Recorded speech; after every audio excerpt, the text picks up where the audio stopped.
भैया एक बात आप पक्की समझना, यदि हम प्रभु का नाम जिह्वा से नहीं आचरण से लेंगे, मन से लेंगे, तो प्रभु भी तुम्हारे चित्त में सदा सदा के लिए चिपक जाएंगे।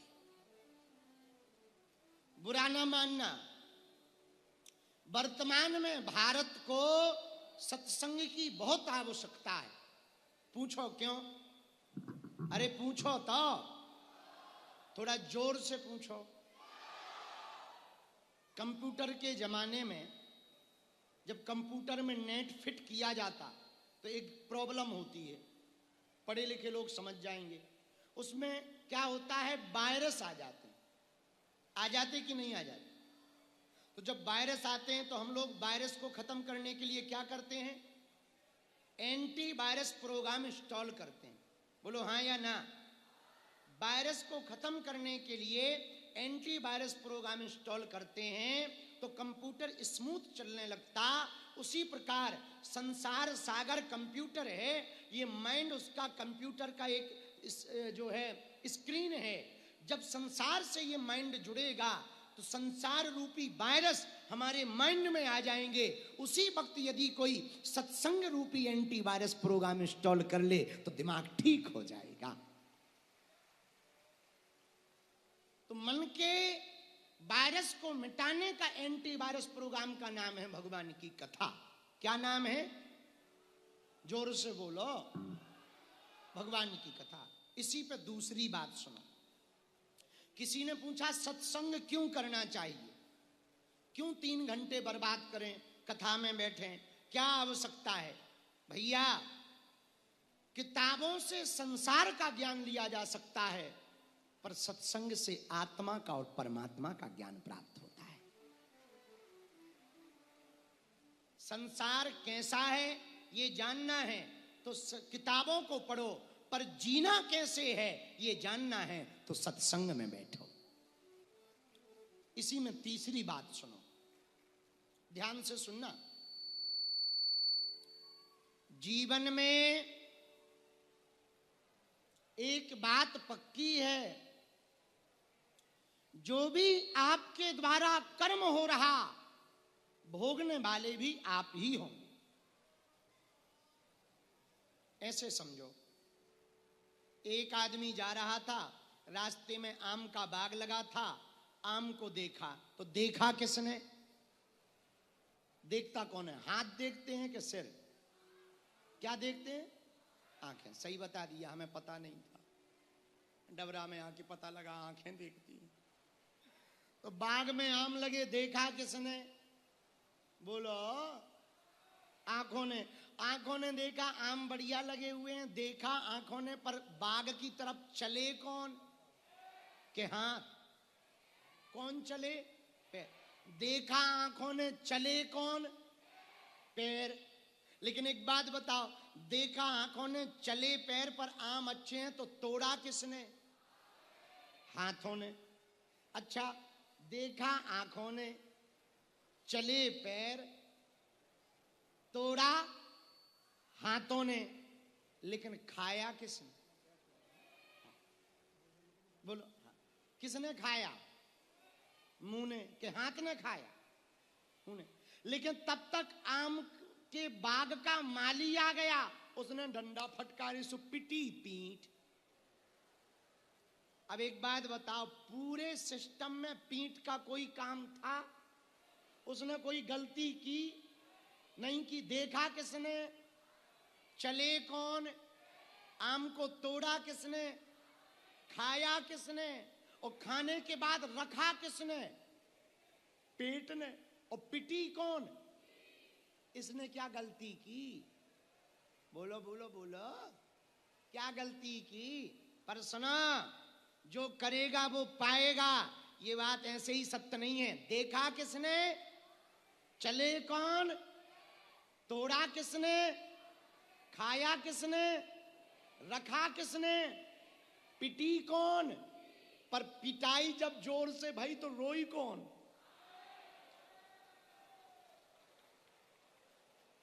कौन रोया? बोलो बोलो बोलो।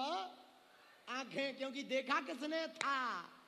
जब बिन्नू भाई तुम ही देखोगी तो पिटोगी भी तो तुम ही, आंसू भी तो तुम ही बहाओगी, पीड़ा भी तो तुमको ही होगी भैया। इसलिए चाहे छुप के करो या प्रत्यक्ष में करो, आप जो भी कर्म करेंगे उसका परिणाम भोगना पड़ेगा। हम एक प्रार्थना श्रोताओं से करना चाह रहे, विनम्रता पूर्वक हाथ जोड़ करके, भैया अपने आचरण को सुधारो। चरण से तुम नवग्रह मंदिर तक पहुंच सकते, पर आचरण से तुम परमात्मा तक पहुंच सकते हो। अब आपको निर्णय लेना है कि केवल मंदिर तक पहुंचना। मेरे पागलों, तुम्हें यदि केवल मंदिर तक जाना है तो चरण का प्रयोग काफी है, पर परमात्मा तक जाना है तो आचरण ठीक होना चाहिए। आचरण ठीक होगा तो परमात्मा तक पहुंचोगे। इसलिए मेरे प्रियजनों, आज की कथा का ये दूसरा सूत्र है, हमें चरणों के बल पर भगवान के पास नहीं जाना, आचरण के बल पर जाना। याद रखना, जिस आदमी का जो आदमी गुण का महान होता ना, बहुत गुणी होता, उसके पहुंचने के पहले उसकी चर्चा होने लगती है। और तुम ऐसे महान बनो। जितने पढ़ने वाले बच्चे बैठे हैं, हमारी हाथ जोड़कर प्रार्थना है, जितने युवान बेटे बेटियां बैठे हैं, मेरे बच्चों तुम अपनी जिंदगी को बर्बाद व्यर्थ मत करो। इंस्टाग्राम की रील के चक्कर में, अपने आप को फेमस करने के चक्कर में जिंदगी को बर्बाद मत करो। रातों भर तुम्हारे माता पिता रो रो करके, तुम्हारा पिता रातों भर जाग जाग कर खेती करता है ताकि हमारी बेटी और बेटा पढ़ सके। और सफलता रील को लाइक करने से प्राप्त नहीं होती है, रियल में पढ़ाई करने से प्राप्त होती है। पर इस रील के चक्कर में इतने बच्चे बच्चियां बर्बाद हैं, हनुमान जी बचाएं। उन बहुओं के भी डांस दिखाई पड़ रहे जिनके कभी मुंह नहीं दिखे। धन्य रे इंस्टाग्राम, जिसने भी बनाया हम उसको बहुत रुपया देंगे और ठटरी मारेंगे। का गजब का बनाया।